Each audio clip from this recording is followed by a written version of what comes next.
네, 오늘 말씀의 제목은 성령님을 구하라라는 제목입니다. 성령님은 살아계신 성령님인데 우리가 구하지 않아서 얻지 못하는 많은 사람들이 있기 때문에 우리가 성령님을 구하자, 그런 취지로 오늘 말씀을 전하고자 합니다. 예수님께서 십자가에 달려 돌아가시기 전에 제자들과 함께 최후의 만찬을 갖죠.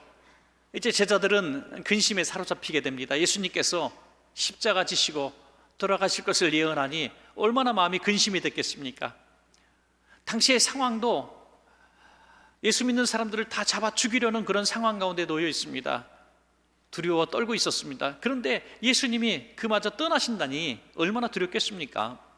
그때 예수님께서 하신 말씀이 성령을 보내주시겠다는 거죠. 보혜사를 보내주시겠다고 약속해 주셨습니다. 그 말씀이 요한복음 14장 16절에 있습니다. 내가 아버지께 구하겠으니 그가 또 다른 보혜사를 너희에게 주사 영원토록 너희와 함께 있게 하리니 라고 말씀해 주셨습니다. 여기 보시면 또 다른 보혜사라고 했습니다. 또 다른 보혜사. 또 다른이라고 하는 이 말에는 여러 가지 의미가 있겠죠. 같지만 또 다르다. 같은데 다른다는 거예요. 언어들이라는 표현을 썼어요. 그러니까 또 분명히 다르다는 거죠. 다르지만 또 같은.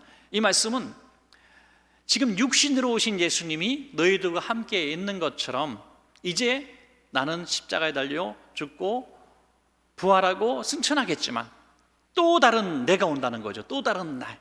그 또 다른 나는 분명히 다르다는 것입니다. 다릅니다. 어떻게 다릅니까? 예수님은 제자들과 함께 육신으로 함께 거하셨습니다. 육신으로 거하시면서 여러 가지 사역을 하셨죠. 이 보혜사의 사역을 하셨습니다. 보혜사는 이 변호인, 또 상담자, 위로자, 치료자 등등의 뜻을 가지고 있습니다. 가장 대표적인 뜻은 대변자라는 뜻을 갖고 있겠죠. 예수님을 대변하는 보혜사, 이 보혜사는 육신이 아닌 영으로 오신다는 거죠. 영으로. 분명히 같지만 다른 거죠. 분명히 같은 예수님인데 예수님은 육으로 오셨고 분명히 같지만은 또 다른 예수님이신 보혜사는 영으로 오신다. 이것이 또 다른 보혜사에 대한 약속이 된 것인 거죠. 그리고 예수님께서 이제 승천하신 이후에 제자들은 주님의 이 말씀을 기억해냅니다. 그리고 예수님 분명히 우리에게 보내시겠다고 약속하신 그 보혜사 성령님을 우리가 받기를 원합니다 하면서 마가다락방에서 120명 성도가 뜨겁게 기도할 때 약속하신 대로 보혜사 성령님이 각 사람에게 임하시는 것이죠. 그럴 때 어떤 일이 벌어집니까? 마치 예수님이 그들과 함께 계시는 것처럼 역사가 일어나는데, 전에는 예수님 한 분이고 제자들은 공동체였는데 성령님은 각 사람 한 사람 한 사람에게 동일하게 임하셨다는 것입니다. 모두가 예수님의 마음을 갖게 된 거예요. 예수님의 능력을 갖게 된 것입니다. 그래서 담대하게 세상으로 나가서 복음을 증거하게 되고 예수님이 하셨던 그 능력들이 나타나게 됩니다. 그들이 가슴을 치며 회개하며 돌아오게 되고 손을 얹어 기도할 때에 병들이 고침을 받고 귀신들이 떠나가는 역사들이 일어나고 복음이 땅끝까지 증거되어져서 오늘에 이르게 된 것입니다, 여러분. 그러므로 이 또 다른 예수님이신 보혜사 성령님이 임하셨을 때에 그런 놀라운 역사가 일어나신 것처럼 오늘도 계속해서 이 보혜사 성령님의 역사는 일어나고 있다고 하는 것입니다. 그러나 당대에도 이 보혜사 성령님의 역사가 분명히 있음에도 불구하고 여기에 대해서 인정하지 않는 분들이 있었습니다. 예수님은 분명히 돌아가셨는데 어떻게 예수님이 또 다른 예수님이 와? 이게 상식적으로 이해가 되지 않잖아요. 그래서 이제 바울이 에베소 지방에서 말씀을 이제 증거할 때에 많은 성도님들을 만나게 됐습니다. 그 성도님들에게 야, 너희들 성령 받았니? 라고 물어봅니다. 우리는 성령 받아서 이렇게 뜨거운데 너희는 성령 받았니? 그럴 때 이 에베소 교회 성도들이 깜짝 놀랍니다. 성령님이 뭐죠? 우리는 요한의 세례는 받았지만 이 성령님으로 세례받는다는 것은 도대체 무슨 뜻인지 모르겠습니다. 그럴 때 이 사도가 그들의 머리 위에 안수할 때에 마가다락방에 임했던 똑같은 성령님의 역사가 다시 재현되는 것입니다. 그들이 성령이 임하시자 그들이 똑같이 방언도 하고 예언도 하고 또 하나님의 그 권능들을 동일하게 행하게 되는 것입니다. 이 역사는 오늘까지 계속해서 이어져 오고 있는 것입니다. 오늘도 동일합니다. 성령님은 동일하게 지금도 살아계시고 역사하지만 에베소 교회 성도들처럼 나는 물세례로 만족합니다, 내가 교회 다니는 것으로 만족합니다, 구원의 확증만 있으면 되지 뭐 성령까지 받아야 됩니까? 성령 받는 것은 좀 특별한 사람들이 받는 거 아닙니까? 라고 이렇게 의심을 하는 성도들이 있는 것입니다.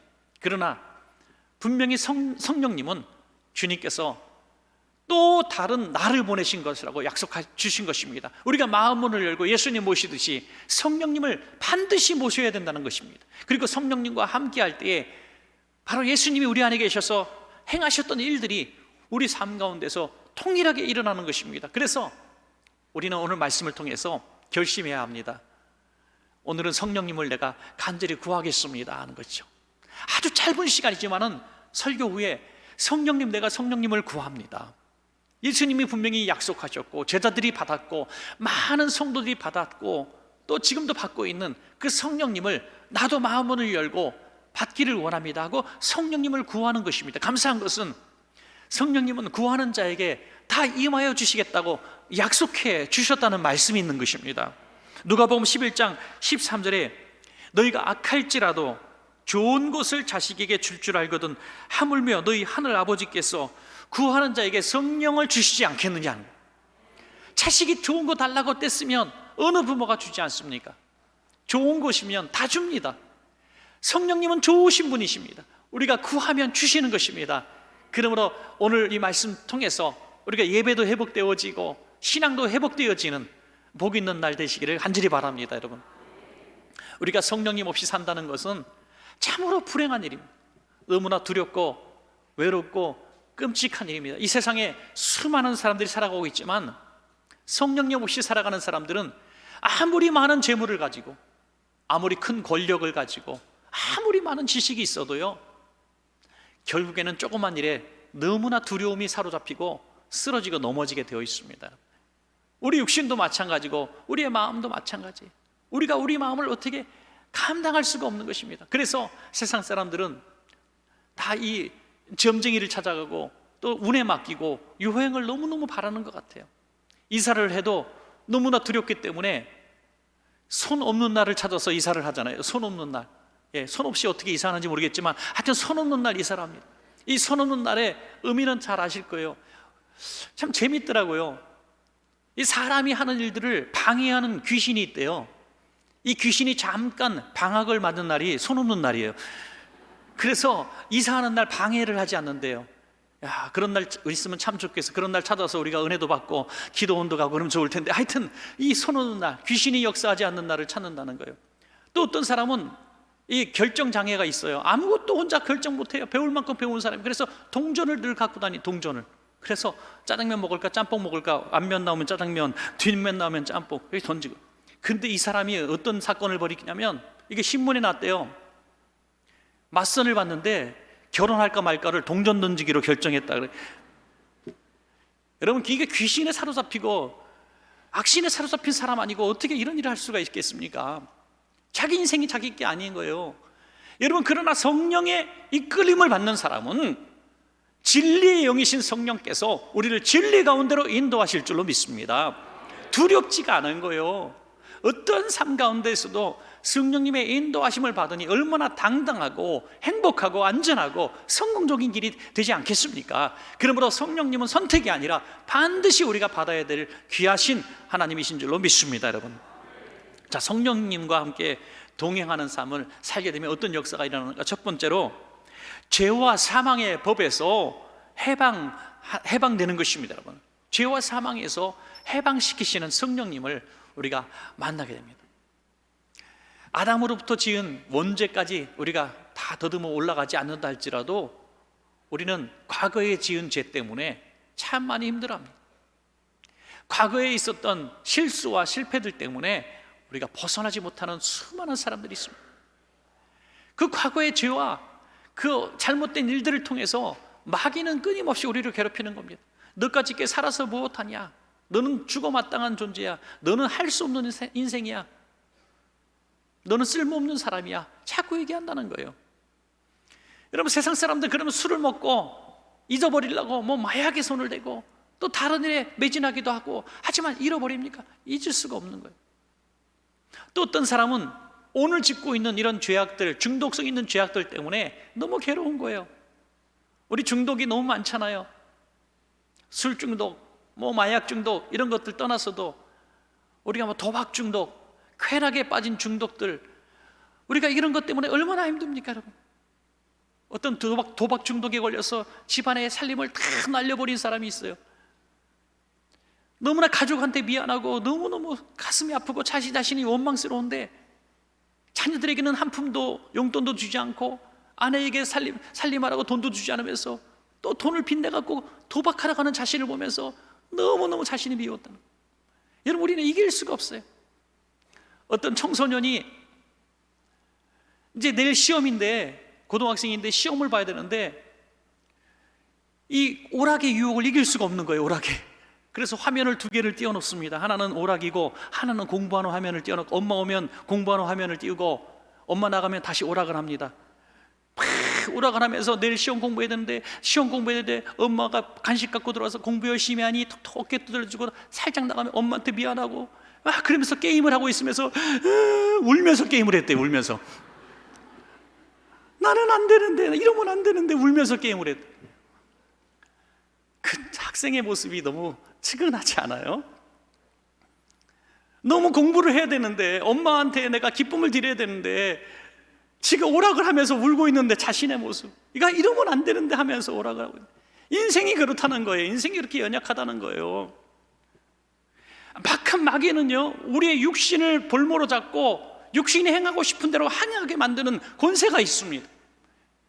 우리는 의지로, 우리의 힘으로 싸울 수가 없어요. 이길 수가 없어요. 우리는 내 결심과 의지로 내 육신과 이 마귀의 유혹을 이길 수 없음을 우리는 인정할 수밖에 없습니다. 그럼 어떻게 하느냐? 내 힘으로 안 되면 성령님, 내 육신을 지배해 주십시오. 성령께서 강하게 나를 사로잡아 주십시오. 그런 놀라운 역사가 일어나는 것입니다. 우리 성도님들 가운데 얼마나 많은 분들이 그런 경험을 했습니까? 일순간에 악한 것들을 끊어버리고 그 도박과 중독과 쾌락과 그 모든 마약과 술과 이런 것들을 단번에 끊어버린 역사들이 얼마나 많습니까? 내 힘으로 한 것입니까? 하나님께서 우리에게 힘을 주시니 우리가 변화된 줄로 믿습니다. 과거의 지은 죄 때문에 계속 우리를 얽어매고 너 같은 거 죽어야 너는 할 수 없다는 것은 마귀예요, 마귀.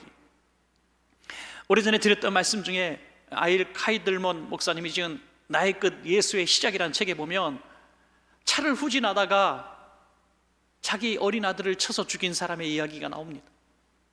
교회를 다니는 사람이고 신앙이 있는 사람인 줄 알았더니 그런 신앙이 없었다는 것을 그때야 깨닫습니다.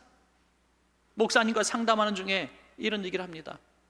너무나 끔찍한 이 사건을 경험한 이후에 놀랍게도 나는 살아계신 하나님을 만났습니다. 오랫동안 교회를 다녔고 신앙생활을 한다고 했는데 물세례도 받았는데 살아계신 성령님, 지금 살아계신 성령님을 내가 경험하지 못했었는데 내가 내 아이를 후진하다가 쳐서 죽이는 이런 끔찍한 실수를 저지르고 날마다 자신을 원망하면서 삶을 원망하면서 어떻게 죽을까를 생각하는 그 순간에 살아계신 성령님이 자신을 만나 주셨다는 거예요. 자신을 위로해 주셨다는 거예요. 그 놀라운 경험을 하고 그는 다시 살 소망을 갖게 되었고 다시 희망적인 삶을 살아가게 되었다는 것입니다. 여러분, 세상에 수많은 사람들이 실패와 좌절과 낙심으로 낭떠러지 끝에 서 있습니다. 하나님 없는 사람들, 성령님과 함께 동행하지 않는 사람들은 떨어지고 마는 거예요. 그러나 성령님과 함께하는 사람은 어떠한 죄와 사망의 권세가 나를 올가매고 나를 사망으로 이끌어가도 성령님께서 우리를 붙잡아 주심으로 말미암아 우리는 절대로 망하지 않는 것입니다. 너무나 외롭고 힘들 때에도 성령님이 속삭이듯이 다가오시는 것입니다. 내가 너를 고아와 같이 버려두지 않겠다고 말씀하시는 것입니다. 아무도 나를 도와주는 사람 없어서 나는 끝났구나, 망했구나 절망하고 있을 때에 성령님이 말씀하시는 것입니다. 내가 너를 도와주리라, 강하게 오른손으로 너를 붙들어 주리라 말씀하는 것이죠. 이게 성령님의 역사인 거예요. 성령님의 역사. 이 성령님의 역사를 경험하지 않고 어떻게 신앙생활을 할 수가 있겠습니까, 여러분? 마틴 로이드 목사님이라고 아주 유명한 목사님이 있는데, 이분이 이게 책에서 이 율법과 하나님의 은혜에 대해서 설명하다가 한 노 목사님이 하신 그 예화를 재인용하는 부분이 기록되어 있었습니다. 아주 유익한 것 같아요. 사실 율법은 악한 게 아닙니다. 율법대로 살면 구원받을 수가 있다고 저는 생각합니다. 율법이 너무 완벽하기 때문에. 그런데 율법대로 살 수 있는 사람이 이 세상엔 단 한 명도 없다는 것이 문제죠. 왜냐하면 우리 인생은 죄로 얼룩져 있기 때문에, 또 날마다 죄를 짓기 때문에 거룩하게 살 수가 없습니다. 우리 모두 죄인입니다. 강단에 서 있는 저도 죄인이고 우리 모두가 죄인입니다. 똑같은 죄인. 하나님의 은혜 아니면 절대로 하루도 살 수 없는 죄인인 것을 믿습니다, 여러분. 그러므로 이 율법이 악한 것이 아니라 율법대로 살 수 없는 인생의 육신의 연약함이 문제라고 하는 것이죠. 법이 문제가 아니라 법을 지킬 수 없는 연약함이 문제라는 거죠. 그것을 이렇게 표현해 놨습니다. 율법은 단단하고 잘 만들어진 날카로운 금속성 삽이라는 거예요. 삽. 이 삽으로 정원도 파고 땅도 팔 수가 있습니다. 아주 훌륭한 삽이에요. 그런데 이 삽자루가 육신이라는 거예요. 육신. 이 삽자루가 너무나 부실하고 연약해서 이 율법이라고 하는 삽은 너무 날카롭고 훌륭한데 이 삽을 쓸 수가 없다는 거예요. 팔려고 하면 삽자루가 부러지고 접혀지고 꺾여진다는 거예요. 인생이 약하기 때문에 하나님의 말씀대로 절대로 살아갈 수가 없게 되어 있다는 것입니다. 그래서 예수님이 이 땅에 오셔야 되는 이유를 말씀하고 있는 것이죠. 아주 유익한 구절이 로마서 8장 3절에 있습니다. 율법이 육신으로 말미암아 연약하여 할 수 없는 그것을, 다시 말해서 육신이 너무, 이 삽자루가 연약해서 부러지고 꺾여져서 이 율법이 도무지 율법대로 살 수 없는 그것을 하나님은 하시나니 곧 죄로 말미암아 자기 아들을 죄 있는 육신의 모양으로 보내셨다고 말씀하고 있는 것입니다. 여러분, 우리 육신은, 이 삽자루는 죄를 질 수밖에 없는 연약한 육신이라 부러지고 깨어지지만, 이 율법대로 살 수 있는 능력이 없지만, 그래서 우리는 죄로 죽을 수밖에 없지만 그 아들 예수 그리스도를 우리의 삽자루를 대신하여 보내주심으로 말미암아, 그것도 대신 죽으심으로 말미암아 율법이 가르치는 모든 것들을 속량하시고 우리를 하나님의 은혜로 구원받게 하셨다는 것입니다, 여러분. 그래서 우리가 살아가면서요, 우린 착한 일 많이 해서 구원받을 수 있는 것도 아니고요, 열심히 예배드려서 구원받을 수 있는 것도 아니고, 하나님 앞에 많은 것 드려서 구원받을 수 있는 것이 아닙니다. 우리는 절대로 의로울 수가 없고 거룩할 수가 없습니다. 그런데 우리가 예수 그리스도께서 날 위해서 대신 죽으신 것을 믿고 고백함으로 말미암아, 그 고백으로, 믿음으로 말미암아 은혜로 구원받는 것입니다, 여러분. 이것이 얼마나 큰 깨달음입니까? 이 깨달음을 어떻게 얻을 수 있는가? 바로 성령으로라야 깨닫게 된다는 것입니다. 성령으로라야. 그래서 성령 충만하게 되면요, 우리는 과거에 지은 죄, 지금 짓고 있는 죄, 우리의 의로 얻을 수 없는 구원에 관한 모든 비밀들을 우리가 다 해결받고, 나는 예수님의 은혜로 구원받았다고 감히 선포하면서 죄와 사망의 이 올무와 족쇄에서 해방되어져서 오늘도 당당하게, 죄인이지만 당당하게 살아갈 수 있는 하나님의 자녀가 되는 것입니다. 그래서 로마서 8장 2절에 이렇게 선언하는 것입니다. 이는 그리스도 예수 안에 있는 생명의 성령의 법이 죄와 사망의 법에서 너를 해방하였습니다. 아멘. 얼마나 감사합니까? 오늘 이 성령이 우리들에게 충만하게 임하심으로 죄와 사망의 법에서, 과거의 법과 오늘의 법에서 완전히 해방되시기를 간절히 축원합니다. 두 번째로 우리 연약함을 도우시는 성령님이십니다. 로마서 8장 26절은 너무나 로마서 8장에서도 귀한 장이고요, 로마서 8장 전체를 이 성령장이라고 말할 수 있는 그 중심장이 아닌가 싶습니다. 한번 같이 읽어볼까요? 로마서 8장 26절 시작. 이와 같이 성령도 우리의 연약함을 도우시나니 우리는 마땅히 기도할 바를 알지 못하나 오직 성령이 말할 수 없는 탄식으로 우리를 위하여 친히 간구하시느니라. 아멘. 우리는 너무나 연약하지 않습니까? 참 연약하더라고요. 그렇게 건강하던 사람이 하루 갔다가 넘어졌는데 머리를 조금 다치니까 평생 누워있는 사람이 되더라고요. 여러분, 정말 육신이 별거 아니더라고요. 그렇게 건강했던 분들, 힘 있는 분들이 한순간에 나이 들고 연약해지는 것도 봅니다. 권력은 말할 것도 없고요, 물질도 말할 것도 없습니다. 한때 가졌던 분들도 너무 초라하게 사시는 분 많고요, 영원히 살 것처럼 건강했던 분도 결국에는 다 약해지는 것을 보게 됩니다. 몸만 그럽니까? 마음은 또 얼마나 약합니까? 신앙 안에서 살아서 나는 믿음도 있다, 나는 믿음도 아주 강하다, 신앙이 연조있다 자부했던 분들이 정말 아무것도 아닌 일에 시험 들고요, 낙심되어지고요, 상심해서 교회를 떠나고 하나님을 떠나는 일들이 얼마나 많은지 알 수 없어요. 이거 꼭 누구 한두 분을 지칭하는 말이 아니니까 오해하지 마시기 바랍니다. 꽤 교회를 열심히 나왔고 믿음이 있다고 생각했는데요, 어느 날 교회를 안 나오시는 거예요. 왜 안 나오시나 했더니 시험 들어서 교회를 안 나와요. 무슨 시험이 들었냐 했더니 예배 드릴 때 안내원이 앞자리 좀 가라 그랬다고 시험 들어서 교회를 떠났어요. 이게 실합니까 진짜? 여러분, 우리 애가 그렇게 약하다는 거예요. 뭘 믿음이 있다고 자랑하니까 믿음 한순간에 없어지더라고요. 저도 여러분들 마음 상하게 해서 그냥 마음 상하게 해서 교회를 떠나게 할 수 있는 절호의 방법도 알고 있습니다. 그래서 여러분들이 저한테 인사를 할 때 3번 정도 안 받아주고 싹 쌩까는 거죠. 쌩까는 거. 그러면 하나님이 어디 있어 하고 교회를 떠납니다. 하나님이 어디 있어. 사람이요 그렇게 별거 아니더라고요. 죽고 못 산다 그러다가요, 식당에서 메뉴 고르다가 이혼하고요, 명절에 양가 누구 집간이냐 싸우다가 헤어지고 갈라집니다. 사람이 그 정도밖에 안 돼요. 그러니까 우리가 우리 자신을 절대로 믿어서는 안 됩니다. 우린 연약합니다. 그래서 어떤 사람은요, 하도 시험을 많이 들고 상처를 입으니까 옷을 맞춰 입었대요. 옷에다가 뭐라고 써 있냐면, 여행 가다 보면 이제 물건 실을 때 깨질 물건들 이렇게 스티커 붙이잖아요. 이렇게 깨짐 유리 같은 거, 그리고 파손주의. 옷에다가 그 스티커를 붙였어. 나 함부로 건드리지 마세요. 나 깨어지기 쉬운 존재입니다. 얼마나 자기가 자꾸 시험을 들고 깨지면 그렇게 마음이 상하니까 붙이고 다닐까요?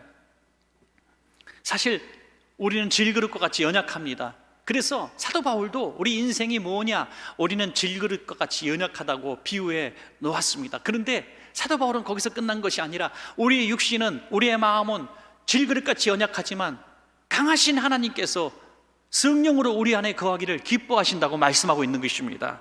고린도후서 4장 7절에 우리가 이 보배를 질그릇에 가졌으니 이는 심히 큰 능력은 하나님께 있고 우리에게 있지 아니함을 알게 하려 함이라. 아멘. 여러분, 이것은 우리가 잘 이해해야 합니다. 우리가 질그릇같이 연약하기 때문에 성령님이 계신다는 얘기가 아닙니다. 모든 인생은 다 연약한데 그것을 인정하고 강하신 성령님을 초청하는 사람에게만 임재하신다는 것입니다. 여러분, 어리석게도 나는 약하고 가난하고 깨어지기 쉬운 존재라는 것을 다 알면서도 성령님께 마음을 내어놓지 않는 사람은 성령님이 임재하지 않습니다. 고집 부릴 필요가 없습니다. 여러분, 오늘 성령님을 구하라는 오늘 말씀의 제목으로 같이 나누고 있는데 고집 필요가 없어요. 마음을 한번 열어보세요. 그리고 인정하세요.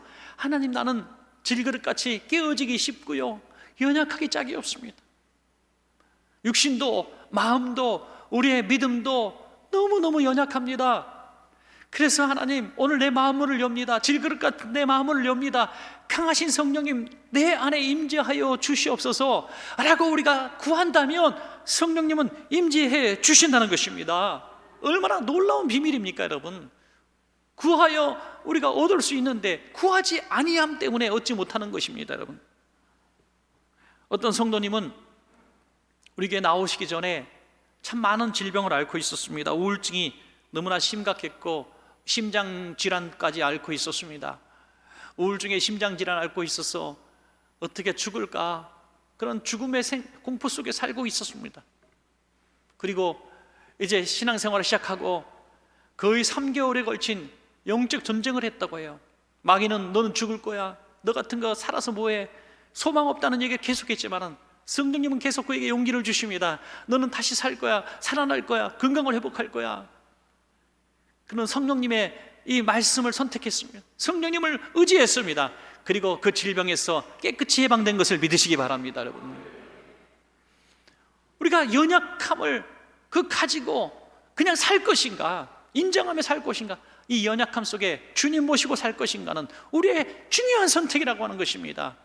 바라기는 우리 원천가정 모두는 우리의 연약함 속에 성령님을 모심으로 말미암아 우리 연약함을 도우시는 성령님의 은혜로 사시기를 축복합니다. 여러분, 마지막 세 번째는 합력하여 선을 이루시는 성령님이십니다.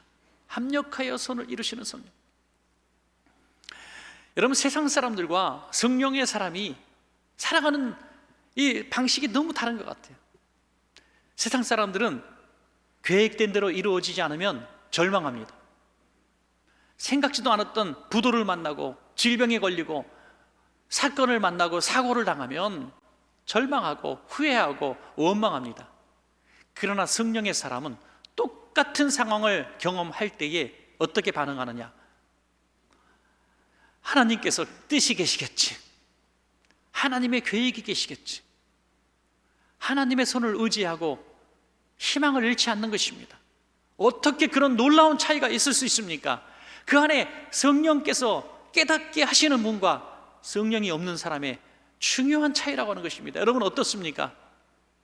지금 너무나 힘들고 원치 않고 예기치 않은 사건들을 만났을 때 절망하고 원망하는 분들이 계십니까?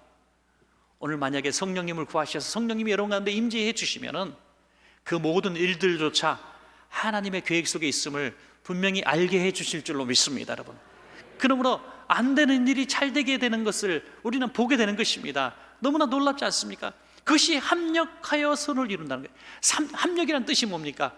여기에 있는 힘, 저기에 있는 힘, 이 힘들을 다 긁어 모아서 더 강력한 힘을 만들어준다는 것이 합력입니다. 그것은 나를 무너지게 하고 나에게 고통을 주는, 나를 힘들게 만드는 사랑까지 포함되는 것입니다. 어떤 분이 나를 너무너무 괴롭게 해요. 너무 힘들게 해요. 신앙생활 도저히 하지 못하게 만들어요. 그래서 견디다가 못해서 신앙생활 잘할 수 있는 직장으로 월급 반밖에 못 주는데 옮겼는데 그곳에서 승승장구하여 전과 비교할 수 없는 위치에 올라갔다는 얘기도 듣는 것이죠. 여러분, 그래서 그 나를 괴롭히고 힘들게 만들었던 사람도 나를 장차 유익하게 만드는 수단으로 사용되었다는 거죠. 미워할 필요가 없는 거예요. 미워할 이유가 없는 것입니다. 성령의 사람은 이렇게 살아가는 방식이 놀랍게 다르다고 하는 것입니다. 이 선을 이루다는 게 뭐예요? 더 유익하게 되었다. 유익하게 되었다. 이걸 어떻게 알 수 있는가? 성령이 깨닫게 하시는 것입니다. 성령이. 그러므로 오늘 성령으로 우리가 충만하게 되면 지금 이루어지고 있는 모든 우리가 이해할 수 있는 상황들이 이해가 되어지고 믿어지게 된다는 것입니다. 그러면 얼마나 평안한 삶을 살 수가 있겠습니까? 오늘 사도 바울이 이 얘기를 나눌 때에는 바로 직전의 사건을 염두에 두고 이야기를 한 것 같습니다.